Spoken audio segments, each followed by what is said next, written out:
Bwana Yesu asifiwe. Na wasalimu na kusalimu kwa jina la Yesu, na kupenda na Bwana Yesu anakupenda. Amen. Siku ya leo tunashukuru Mungu kwa kutulinda. Tumeona siku ya leo kwa furaha na tumefika usiku. Ni kwa neema yake tu ametulinda. Tunamshukuru Mungu. Bwana Yesu asifiwe. Leo tutazungumzia kwa sababu ya nuru. Amen. Biblia inasema ya kwamba sisi ni nuru ya dunia hii. Wakati wote umempokea Yesu kwa Bwana na Mwokozi wa maisha yako, na kuwa nuru. Amen. Kwa sababu Yesu ni nuru. Amen.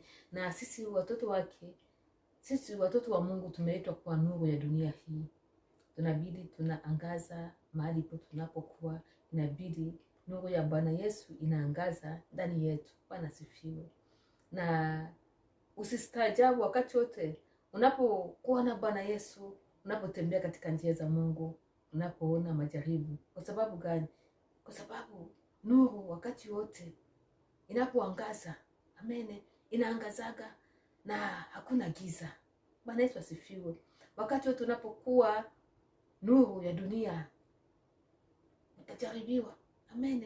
Kwa sababu mwovu wakati wote ataona ile nuru iliyo ndani yako na ataleta majaribu kwako. Bwana asifiwe. Lakini giza hawezi kushinda nuru. Wakati wote nuru inaangazaga na inashinda giza. Bwana Yesu asifiwe.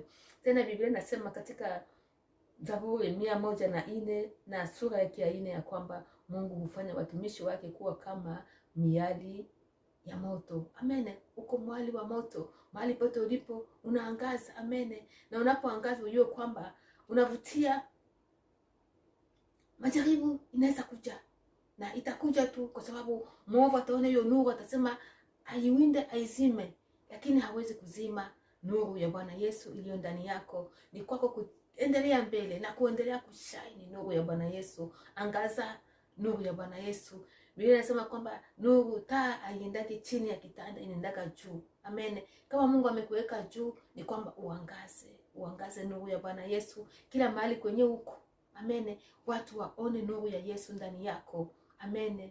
Na hata kama kunakuwa majaribu, nuru haiwezi kuzimika na giza. Giza inakimbiaga nuru. Kila wakati kwenye nuru iko, giza itakimbia. Amen. Ndio maana usipatie nafasi giza kwako, kwa sababu wewe ni nuru. Amen. Na nuru ya Yesu ikiwa ndani yako, utaangaza mahali pote, na matendo yako itawavutia watu kwa Yesu. Hiyo nuru yako, hiyo nuru ya Bwana Yesu iliyo ndani yako itawavuta watu kwa Bwana Yesu.